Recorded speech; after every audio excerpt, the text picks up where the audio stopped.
বন্ধুরা, মাই এক্সপিরিয়েন্স চ্যানেলে আপনাদের স্বাগত জানাই। আমি অরূপ, আপনাদের সামনে আজকে আবার এসে হাজির হলাম। আপনাদের বলেছিলাম না একটা লম্বা ট্যুরে বেরোবো। আমরা এখন যাচ্ছি চাঁদিপুর।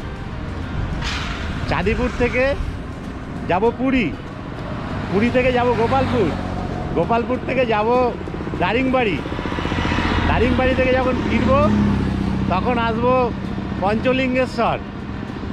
পঞ্চলিঙ্গেশ্বর করে আমরা আমাদের আপন গন্তব্যে ফিরে আসব। আমাদের লম্বা ট্যুর কদিন লাগবে জানি না, তবে আমার হিসাবে 8-9 দিন। তো আমাদের কোনো হোটেল বুকিং নেই, যেহেতু গাড়ি নিয়ে যাচ্ছি। যেখানে যেমন সুযোগ পাবো একদম হোটেল বার্গেনিং করে ওখানেই ঢুকে যাব। তো এই হচ্ছে প্ল্যান। খুব এক্সাইটেড, অনেকগুলো স্পট কভার করব, সঙ্গে থাকবেন। আর আমার সঙ্গে রয়েছে ভাই কোষ্টি, ওই আমার এখন সারথি। বন্ধুরা, আমরা এখন এগিয়ে চলেছি চাঁদিপুরের উদ্দেশ্যে। আমাদের ব্যান্ডেল থেকে চাঁদিপুরের দূরত্ব কম বেশি 300 কিলোমিটার। আপনারা চাইলে হাওড়া থেকেও চাঁদিপুর আসতে পারেন ট্রেনে, তাহলে বালাসোর নামতে হবে। আর সাউথের যে কোনো ট্রেনই বালাসোরের ওপর দিয়েই যায়, অতএব ট্রেনের কোনো অভাব নেই। আপনারা বালাসোর এসে চাঁদিপুর, পঞ্চলিঙ্গেশ্বর এবং কুলডিহা ফরেস্টও দেখে নিতে পারবেন। বন্ধুরা, আমরা শেষ পর্যন্ত চলেই আসলাম। এইটা হচ্ছে চাঁদিপুর, উড়িষ্যা। আর আমরা উঠলাম পান্থনিবাসে। পান্থনিবাসে আমাদের আগে থেকে বুকিং করা ছিল না। আমরা এসে ফটাফট দেখে নিলাম, বললে একটা রুম আছে, ঢুকে বললাম। আমরা তো এইভাবেই বেরিয়েছিলাম যে যেখানে যা পাই সেভাবেই করব। এখানে আরও অনেক হোটেল আছে, সেখানেও পেয়ে যেতাম। তো আমরা প্রথমেই এসে পান্থনিবাসে একবার চেক করলাম, তো একটা রুম ওদের আছে 1344 টাকা, আর ড্রাইভারের জন্য 350 টাকা ডরমেটরি। ব্যাস, আজকে রাতটার জন্য নিয়ে নিলাম, কালকে সকাল 8:30টার মধ্যে ছেড়ে দিতে হবে। আকাশটা দেখে বুঝতেই পারছেন, সূর্য অস্ত যাচ্ছে, লাল হয়ে গেছে, মেঘগুলো দেখা যাচ্ছে। আর এই হচ্ছে পান্থনিবাস। এই হলো সি বিচের গেট। দেখুন বন্ধুরা, চাঁদিপুর বিচ।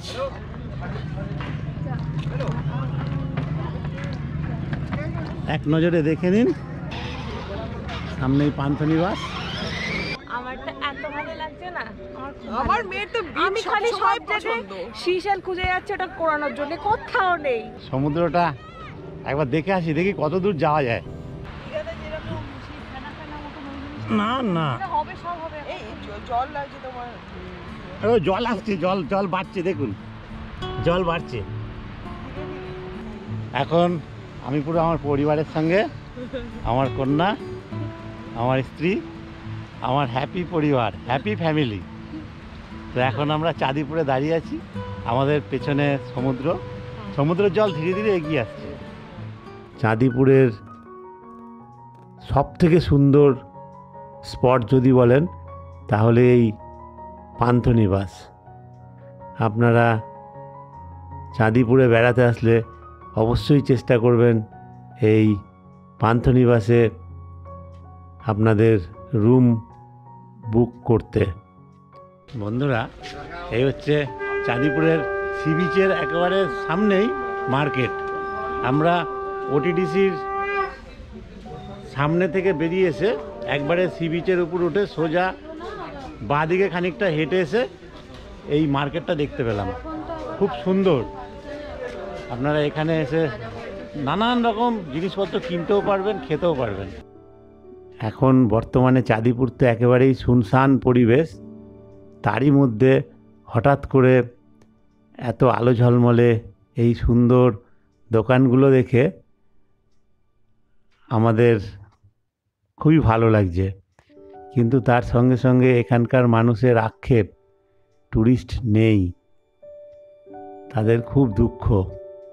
পসার সাজিয়ে তারা বসে আছেন ঠিকই, কিন্তু কাস্টমার হাতে গোনা। দেখুন বন্ধুরা, এই হচ্ছে চাঁদিপুরের সমুদ্র, দূরে দেখা যাচ্ছে। মনে হয় অন্ততপক্ষে এখান থেকে 2 কিলোমিটার দূরে, আমার দেখে যা মনে হচ্ছে। দেখুন সানরাইজের দৃশ্য এইবারে দেখা যাচ্ছে ভালোভাবে সূর্য দেবতাকে। চারিদিক একেবারে নিস্তব্ধ, ফাঁকা, ধুধু করছে, তারই মাঝে সূর্যোদয়ের এই দৃশ্য। দেখুন বন্ধুরা, এই হচ্ছে চাঁদিপুরের পান্থনিবাস। বিশাল এরিয়া এদের, এ তো উড়িষ্যা গভর্নমেন্টের, সেটা তো সবাই জানেন, ওটিডিসির আন্ডারে। এটা হচ্ছে পেছন দিকটা, সামনের দিকটা তো আপনারা অনেকবারই দেখেছেন। আমি ভাবলাম একবার পেছন দিকটা আপনাদের দেখিয়ে দিই। রুমে যেতে আমার কতক্ষণ লাগে, এই জায়গাটা একটু ভালো করে দেখে নিন। আমি ক্যামেরাটা এদিক ওদিক ঘুরিয়ে আপনাদের দেখিয়ে দিচ্ছি। পান্থনিবাসটা এত সুন্দর, খোলামেলা, এত বিশাল এরিয়া নিয়ে যে আপনাদের কোনো অসুবিধাই হবে না। আমাদের ব্রেকফাস্ট রেডি হচ্ছে, সেই কারণে একটু দেরি হচ্ছে। বন্ধুরা, চাঁদিপুর ছেড়ে আমরা বেরিয়ে যাচ্ছি। আমি এই পথটা আপনাদের একটু দেখিয়ে দিচ্ছি, কালকে আসার সময় অত ভালোভাবে দেখাতে পারিনি। আর চাঁদিপুরে অবশ্যই আপনারা আসবেন। এখানে দীঘার মতো অত চাকচিক্য নেই ঠিকই, কিন্তু এক অসাধারণ নির্জন সমুদ্র সৈকতকে আপনারা উপভোগ করতে পারবেন। এর আগে আমি যতবার পুরী এসেছি ট্রেনেই এসেছি, সেই জন্য তখন মনে হতো ট্রেন লাইনটা যখন রাস্তার ধার দিয়ে যাচ্ছে, আমি রাস্তায় গাড়িগুলোকে দেখতাম আর ভাবতাম একদিন আমিও এইভাবেই রাস্তা দিয়ে পুরীতে যাব। আমরা হোটেল খুঁজে বেড়াচ্ছি, কোনো চিন্তা নেই, প্রচুর হোটেল, শুধু পছন্দ মতো পেতে হবে। আমরা মেরিন ড্রাইভ রোডে যতবার এসেছি থেকেছি, কিন্তু এবার মনে হচ্ছে মেরিন ড্রাইভ রোডে থাকা হবে না। মেরিন ড্রাইভ রোডের ঠিক পাশেই আর একটা রোড আছে, সেটা একটু সরু, সেখানে প্রচুর হোটেল আছে। আমরা ওই দিকেই যাচ্ছি, আশা করছি ওখানে আমাদের একটা রুম পেয়েই যাব। এই হলো পুরীতে আমাদের রুম, একবার দেখে নিন রুমটা কেমন।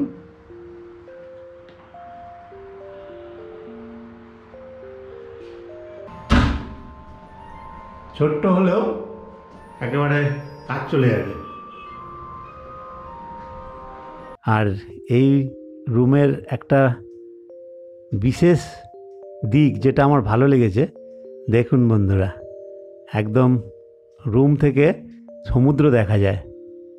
আর বললাম না, মেরিন ড্রাইভ রোডের ঠিক পরেই আর একটা রোড আছে, সেটাই হচ্ছে এই রোড। পুরীর মন্দিরে যাচ্ছি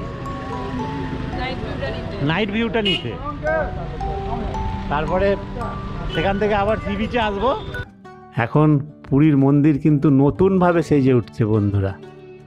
আপনারা যারা গত 1-1.5 বছরে পুরী আসেননি, তারা আসলে এবারে জগন্নাথ দেবের মন্দির দেখে অবাক হতেই হবে। আমিও হয়েছি। আর এখানে এত ভিড়ভাড়, কনজাস্টেড ছিল জায়গাটা, যে কিছুটা বিরক্তি আসতো, কিন্তু এখন দেখছি এতটাই ফাঁকা যে আমরা কোথা থেকে হাঁটবো সেটাই বুঝে উঠতে পারছি না। আর এদিকে সব বাড়িঘর তো ভেঙে দিয়েছে, দেখতেই পাচ্ছেন। আমরা জানতে পারলাম এখানে পুরো মন্দিরের চতুর্দিক একেবারে খোলা থাকবে এবং সুন্দর বাগান তৈরি করা হবে, অসাধারণ লাগবে সত্যি। ওই পাশটা নাকি হয়েও গেছে, আমি যাচ্ছি ওদিকে। এই হচ্ছে মেইন গেট, যতবার এসেছি এই গেট দিয়ে আমরা ঢুকেছি পুজো দিতে। এই সন্ধ্যেবেলায় ঘুরতে ঘুরতে চলে আসলাম, একটা অটো নিয়ে নিলাম, 100 টাকা নিল ভাড়া। আর আমাদের পুরো এই মন্দিরের কিছুটা আগে ছেড়ে দিল। এখন ঘড়িতে সময় সন্ধে 7টা। আর এখানে এত আলো লাগানো হয়েছে দেখুন বন্ধুরা, আর সুন্দর গাছ বসানো হয়েছে। আসলে সুন্দর সুন্দর টব এনে এখানে সাজিয়ে দেওয়া হয়েছে, নানান রকম গাছের ফুলের টব। সত্যি এই জায়গাটা খুব সুন্দর লাগছে। পুরীর মন্দির এরকমভাবে কোনোদিনও দেখেছেন? এখনও কমপ্লিট হয়নি। যখন চতুর্দিকটা পুরো কমপ্লিট হয়ে যাবে এবং চারিদিকে ফাঁকা, নানান রকম বাহারি গাছ পার্কের মতো করে দেওয়া হবে, খুব ভালো লাগবে। দেখুন বন্ধুরা কি সুন্দর লাগছে। আমি তো যতই দেখছি ততই যেন আমার মন মুগ্ধ হয়ে যাচ্ছে। এখানকার সব মানুষেরই একই অবস্থা, সব যেন মন্ত্রমুগ্ধের মতো একেবারে সবাই এই মন্দিরের চত্বরে এসে পুরীর জগন্নাথ দেবের মন্দির দেখে অবাক হচ্ছেন। আমি কোনোদিনও সন্ধ্যের পরে এসে এইভাবে আমি দেখিনি। যাই হোক, এই পুরোহিত মশাই আমাদেরকে জানতে চাইলেন পুজো দেবো কি না। আমার বাবা গত হয়েছেন এই বছরেই, সেই কারণে আমরা তো পুজো দিতে পারবো না, সেটা ওনাকে জানিয়ে দিলাম। বন্ধুরা, আমরা এখন সি বিচের দিকে যাব। এখান থেকে টোটো বা অটো কিছু একটা ধরে নেব। ভাড়া ওই 100 টাকাই নেবে হয়তো। শ্রী চৈতন্য মহাপ্রভু। এখন আমরা চলে এসেছি একেবারে পুরীর মেইন পয়েন্ট বলা যায়, পুরীর হার্ট ট্যুরিস্টদের। আমার তো তাই মনে হয়। এই জায়গাটা জগন্নাথ দেবের মন্দির দর্শন করে আসলাম। এই জায়গাটা সত্যিই অসাধারণ। আর এখন আমরা গরম গরম সুইট কর্ন খাবো। আমার স্ত্রী কন্যা তো অধীর আগ্রহে দাঁড়িয়ে আছে। আর এই সময়টা সত্যিই খুব ভালো লাগছে। এখন এখানে লোকজন খুব বেশিও নেই, আবার কমও নেই। গরম গরম ভুট্টা, কাঁচা ভুট্টা সেদ্ধ কিন্তু বন্ধুরা। আমরা এখন সি বিচের দিকে নেমে যাচ্ছি। আর এই জায়গাটা দেখুন বন্ধুরা, এই লাল নীল হলুদ সবুজের ছাতাগুলো যেন একটা অন্য মাত্রা এনে দিয়েছে সি বিচের এই ওপেন মার্কেটটির। মানে সন্ধেবেলায় এই সি বিচের এদিক ওদিক ঘোরাঘুরি, বালিতে পা জড়িয়ে যাওয়া, আর সমুদ্রের নানা রকম মণিহারি জিনিসপত্র, এইগুলো একটা একটা করে দেখা, প্রয়োজন থাকলেও কিনি, না থাকলেও কিনি। এটা তো আমাদের সবারই কাজ। আর সমুদ্রের গর্জন প্রতি মুহূর্তে মনে করিয়ে দেয় আমি আছি। অন্ধকারে সমুদ্র তো দেখা যায় না ঠিকঠাক, কিন্তু গর্জনটা একেবারে পুরোপুরি সারাদিন একই রকম থাকে। সমুদ্রটা ভালোভাবেই দেখা যাচ্ছে। ঢেউগুলো আসছে, সাদা ফেনাগুলো পরিষ্কার বোঝা যাচ্ছে। আমার এই দৃশ্যটা খুবই ভালো লাগছে। এখন আমরা সবাই ওপরের দিকে উঠে আসলাম। ধীরে ধীরে আবার আমরা আমাদের বাড়ি মানে হোটেল রুম, ওটাই তো এখন বাড়ি। আমরা বাড়ির দিকে এগিয়ে যাব। গুড মর্নিং বন্ধুরা, আমি এখন পুরীর সি বিচে রয়েছি।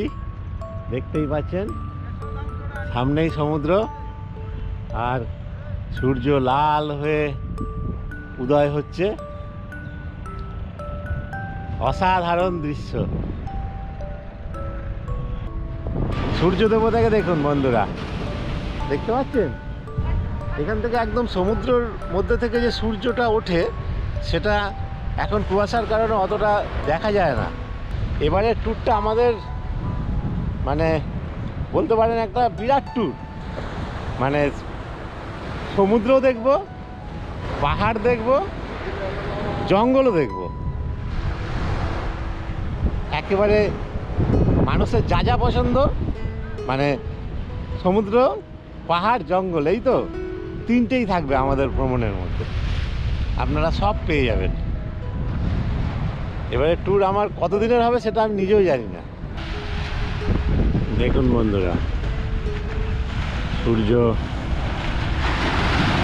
অনেকটা ওপরের দিকে উঠে গেছে, তাহলেও একেবারে অরেঞ্জ কালারের একটা থালার মতো লাগছে। আর সমুদ্রের ঢেউ তার সঙ্গে একদম রক্তিম আভা জলের ওপরে পড়েছে।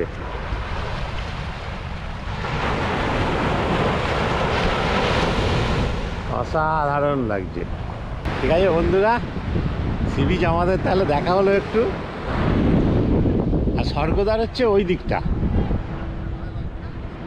ওই দিকটা স্বর্গদ্বার। জেলে ভাইয়েরা মাছ ধরে ফিরেছেন, তাদেরই সব জাল। চলুন দেখি কি হচ্ছে কাজ ওখানে। সব উপরে চলে যাচ্ছে, সমুদ্র খারাপ আছে। আচ্ছা,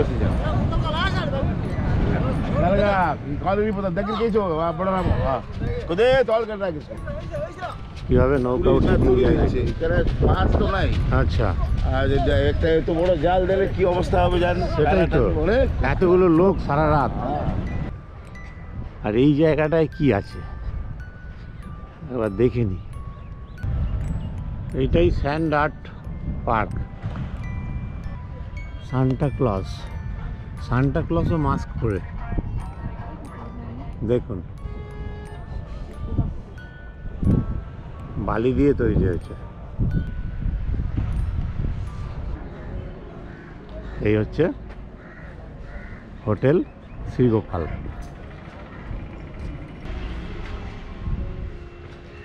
হ্যাঁ দাদা, ভালো ঘুরলাম, সি বিচটা দেখে আসলাম। আর দাদা আপনার নামটা বলুন তো? আমার নাম সুব্রত মতিলাল। এখনই আমরা বেরিয়ে যাচ্ছি লোকাল সাইট সিনে। এখন যাব মোহনা দেখতে, তারপরে যাব কোণারক মন্দির দেখতে। বন্ধুরা, আমরা এখন মোহনার দিকে এগিয়ে চলেছি। আর আমার স্ত্রী কন্যা তো খুব আনন্দে রয়েছে। একবার ওদেরকে দেখুন। কিরে, কেমন লাগছে? খুব ভালো। এই রাস্তাটাই মোহনা চলে গেছে। এখানে অনেকগুলো রিসোর্ট রয়েছে, এগুলো খুবই কস্টলি। যাদের একেবারে নিরিবিলি পছন্দ তারা এদিকে এসেও থাকতে পারেন। আমরা একেবারে কাছাকাছি পৌঁছে গেছি। একেবারে এখানেই গাড়ির শেষ। আমাদের গাড়িটা এখানেই রেখে দিলাম। আমরা চারজনই এখন যাব মোহনা দেখতে। এই হলো মোহনা, দেখছেন সামনেই সমুদ্র, ওই দিকে সমুদ্র। এখানে তো নামা যাবে না। দেখুন বন্ধুরা,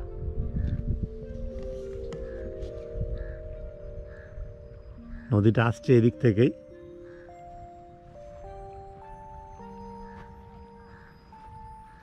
আর এইদিকে গিয়ে সাগরে মিলিত হয়েছে। আমি এই বালির মধ্যে থেকে ধীরে ধীরে নিচের দিকে নামছি। জলটা কি পরিষ্কার! বাহ, এখানে জাল ফেলার টেকনিক আলাদা না? দেখি মাছ কিছু ওঠে কিনা।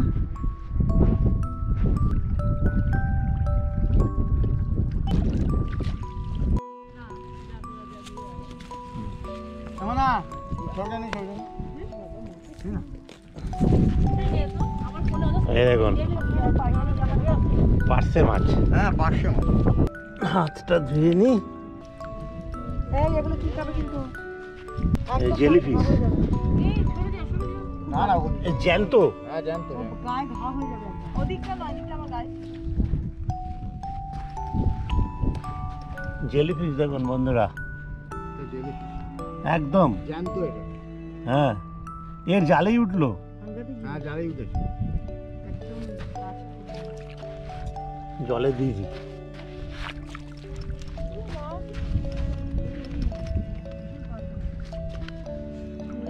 না না জানতো।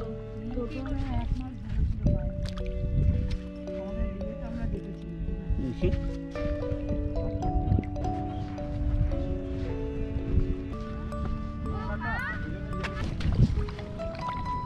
জেলিফিশ দেখুন বন্ধুরা, এরকম দেখা যাবে না সহজে। দেখুন জ্যান্ত জলে চলছে। রামচন্দ্রটা এত লুক বেটার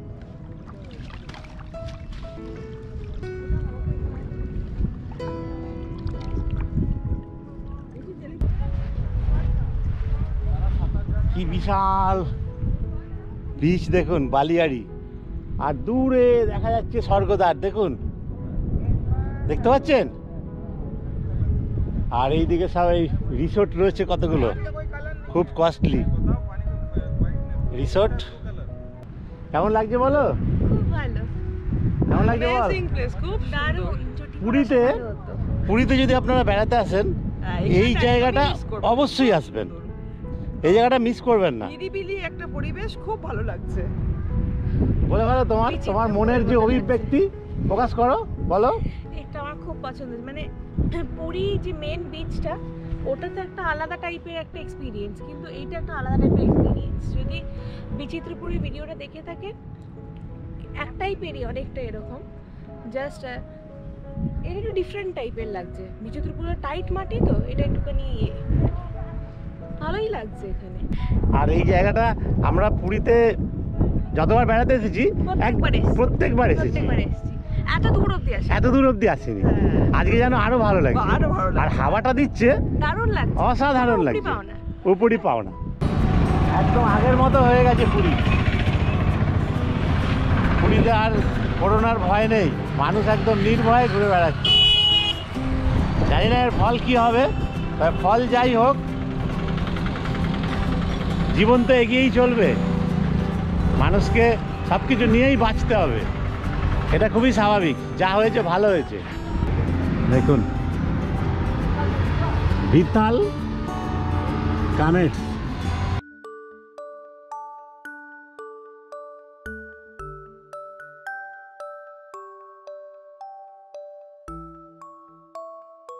বন্ধুরা আমরা এখন এগিয়ে চলেছি কোণারকের দিকে। ব্রেকফাস্ট আমাদের হয়ে গেল, এখন কোণারক দেখে এসে আমরা আবার লাঞ্চ করে লোকাল সাইট সিন করবো। সামনের দিকটা একটু দেখুন, এখন আমরা মেরিন ড্রাইভ রোড দিয়ে এগিয়ে চলেছি। এই হচ্ছে মেরিন ড্রাইভ রোড, সমুদ্র। আমরা এখন এগিয়ে চলেছি পুরী শহরের মধ্যে দিয়ে কোণারক সূর্য মন্দিরের উদ্দেশ্যে। রাস্তাটা কি সুন্দর দেখুন। এই রাস্তাটাই পুরী থেকে কোণারকের দিকে চলে গেছে, দূরত্ব 36 কিলোমিটার বা 36 কিলোমিটার। এটা হচ্ছে Puri Konark marine drive road. এই রাস্তাটাই কোণারকের দিকে চলে গেছে।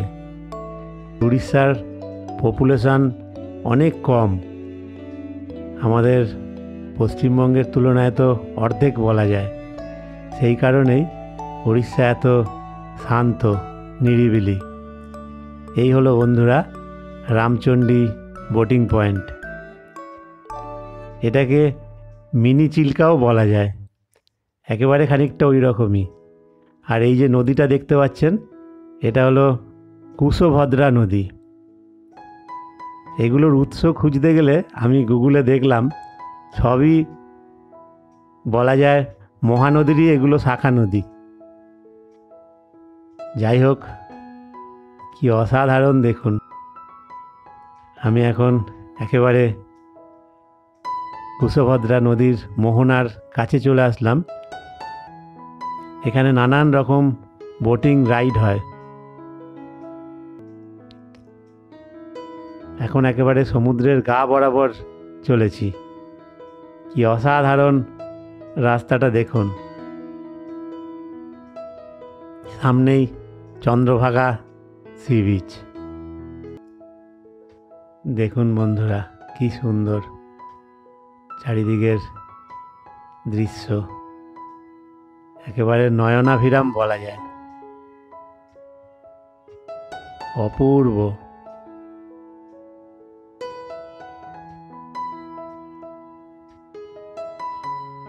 দেখুন বন্ধুরা, আমি আমার ক্যামেরাটা ধীরে ধীরে একটু ঘুরিয়ে নিচ্ছি। চতুর্দিকটা একটু ভালোভাবে দেখে নিন।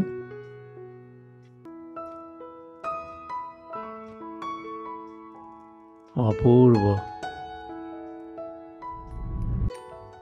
চন্দ্রভাগা বিচ থেকে কোণারক সূর্য মন্দিরের দূরত্ব 3 কিলোমিটারের আশেপাশে।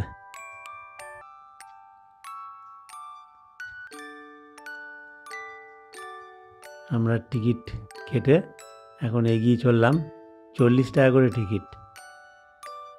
আর সঙ্গে আমরা একজন গাইড দাদাকে নিয়ে নিলাম, কারণ গাইড ছাড়া সূর্য মন্দিরের কিচ্ছু জানা যাবে না, শুধু মন্দির দেখা ছাড়া। আমরা আবার একটু লাইনে দাঁড়ালাম। খুব তাড়াতাড়ি আবার ভেতরে প্রবেশ করতে পারলাম। এই অসাধারণ মন্দিরটা তৈরি হয়েছিল 1250 খ্রিস্টাব্দে, আর তৈরি করেছিলেন রাজা নরসিংহদেব সূর্য দেবতাকে উৎসর্গ করে। তাই এই মন্দিরের নাম সান টেম্পল বা সূর্য মন্দির। এটা হলো গুজরাটের গর্ভা ডান্ডিয়া। আচ্ছা, হ্যাঁ হ্যাঁ হ্যাঁ ম্যাডাম দেখলে লাঠি ধরে নৃত্য করছে। হ্যাঁ। 13 সেঞ্চুরি দুটো মেয়ে জুডো ফাইটিং রেসলিং করছে। হুম। এই কনসেপ্ট ছিল 750 বছর আগে।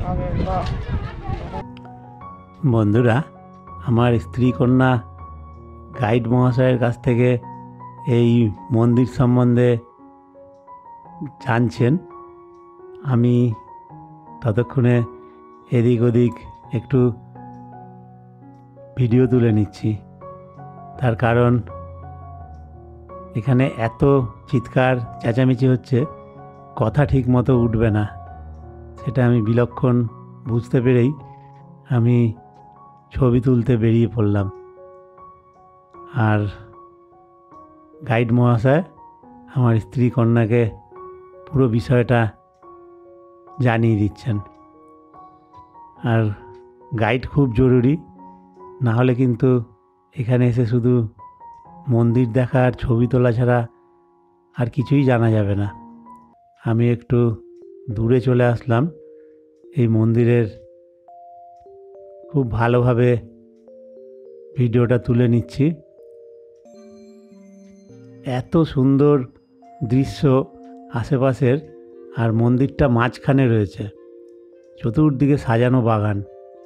আমি তো ছবি তুলতে তুলতে অনেকটাই দূরে চলে এসেছি। আমার স্ত্রী কন্যা ওরা এখনও বোধহয় গাইড মহাশয়ের সঙ্গে রয়েছেন। এখন আমার মোটামুটি মন্দির দেখা হয়ে যাচ্ছে। আমি ঘুরতে ঘুরতে এখন বাইরের দিকেই চলে যাচ্ছি। আমি আসলে মন্দিরটাকে পুরো একবার প্রদক্ষিণ করলাম। আমাদের কোণারক মন্দির দেখা হয়ে গেল, এখন আমরা এগিয়ে চললাম আবার সেই পুরী স্বর্গদ্বার আমাদের হোটেল শ্রীগোপাল, লাঞ্চ হবে, তারপর আবার আমরা বেরোবো নতুন ট্যুরে। কি সুন্দর লাগছে জগন্নাথ দেবের মন্দির। আমি একটু চারিপাশটা আপনাদের দেখিয়ে দিচ্ছি, আপনাদের যাতে বুঝতে সুবিধা হয়। কালকে রাতে আমি এই ভিডিও তুলে নিয়ে গেছি, আজকে দিনের বেলাও ভালোভাবে দেখব বলে আমি আবার চলে আসলাম এখানে। কালকে খুব সুন্দর সান্ধ্য আরতি হচ্ছিল। আমি একেবারে মন্দিরের সামনের গেটে চলে এসেছি। যতবার মন্দিরে প্রবেশ করেছি আমরা এই গেট দিয়েই প্রবেশ করেছি।